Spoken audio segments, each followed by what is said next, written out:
Welcome to Tenor Tech, where I solve the problems you didn't even know you had. You begin by acting now. Record every session for 7 days so you can see patterns and triggers. Once done, commit to a clear, specific limit, 1 hour per day or 0. 5-hour evening slots and set alarms. Make it harder to play immediately. Uninstall auto launchers, delete saved passwords, move controllers/console to a closet. By combining measurable tracking with immediate friction, you change behavior before motivation fades, and you create data to guide the next, more structured steps. Now you construct alternatives and tie them into daily life. Once you choose 3 activities, walks, a craft, or calling a friend, stack them onto an existing queue. For example, do a 20-min walk after lunch. Make the environment support change.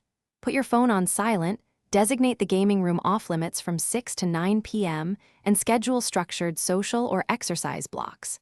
Make sure to track progress weekly, adjust time limits, and invite an accountability partner to review setbacks and wins. You complete the change by formalizing maintenance.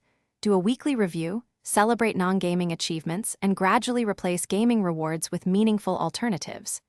If a relapse occurs, follow a clear reset, reinstate limits, add a short penalty like donating game time savings, and restart your routine immediately.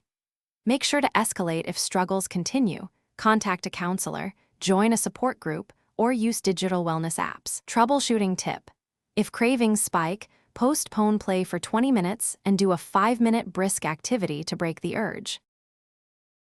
Thanks for watching. Subscribe to keep your life in tune.